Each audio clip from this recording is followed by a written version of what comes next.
Today, we're diving into a really simple idea that has a huge impact: the belief that our abilities can actually grow. It's a concept that kind of challenges everything we think we know about talent, and it all starts with one single question. I mean, we've all been there, right? You see someone play an instrument perfectly, or solve a super complex problem, or just crush it in their field, and you think, wow, they're a total natural. It's such a common thought.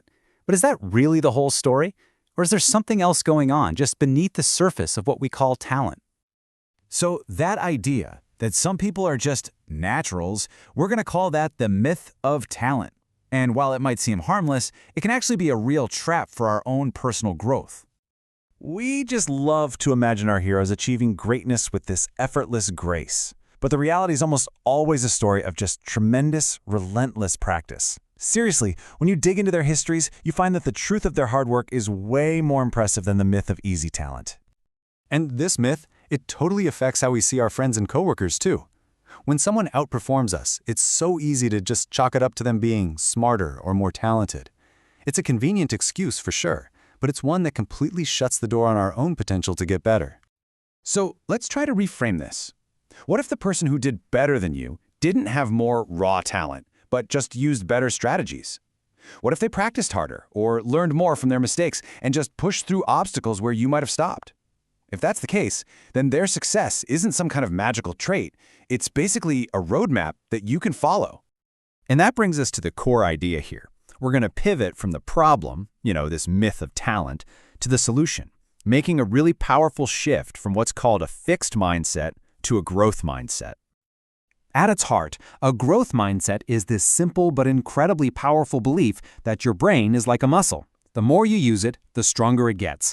It means your intelligence isn't just carved in stone. It's something you can actively work on and cultivate through effort and using smart strategies. Now, this is a fascinating and honestly kind of shocking finding from the research. You would think that praising a kid's intelligence, saying, "You're so smart," would build their confidence, right? But these studies show it can actually backfire, making them afraid to tackle challenges where they might not look smart, which, in the end, actually hurts their performance. So what this all boils down to is that the language we use, it matters a lot. The way we talk about achievement, both to ourselves and to other people, can either lock us into a fixed view of always having to prove our talent, or it can open us up to a growth mindset, where the real goal is just to learn. Okay, so that's the theory. But how do we actually do this? Let's get into a practical toolkit you can use for building a growth mindset in your own daily life. Here are 3 actionable steps you can take, like today. First, investigate your heroes. Go find the story of their effort, not just their talent. Second, when you see a peer succeed, don't just see talent. Ask yourself what strategies you can learn from them. And third, and this is a big one, pay attention to that moment when a challenge makes you feel stupid. That feeling is a critical signal. And that's really the key to that third step. Feeling overwhelmed or stupid is not a final verdict on your ability. It's a trigger. It's a sign that you're right at the edge of what you know, and it's the absolute perfect time to switch into learning mode. It's an opportunity to grow, not a judgment of your worth. Now, this whole mindset thing isn't just for you. It's a really powerful tool we can use to empower the people around us. So let's take a look at how to spread this mindset to our kids, our students, and our colleagues. Just think about how we praise kids. Labeling them. You're the artist, or you're the smart one. That's fixed praise. It kind of puts them in a box. But praising the process, saying things like, "I love how you experimented with that," or "Your hard work really paid off here," that's growth praise.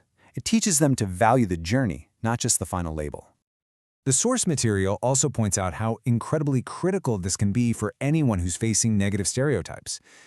When society sends messages that a certain group isn't good at something, a growth mindset becomes a powerful shield. It teaches individuals that their potential isn't defined by some label, but by their own effort and learning. It keeps them in the driver's seat of their own education.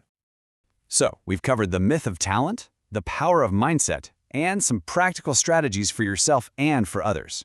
So, what's the big takeaway from all of this? Ultimately, it really just comes down to this. The belief in fixed, innate talent, that's a choice. And the belief that you can learn and improve and grow, that's also a choice. A growth mindset gives you permission to be a beginner, to struggle, to fail, and to see all of that not as a sign of weakness, but as the fundamental process of just getting better. So I'll leave you with a question. Knowing that your ability isn't fixed, and that real growth comes from effort and strategy, what are you going to choose to learn next?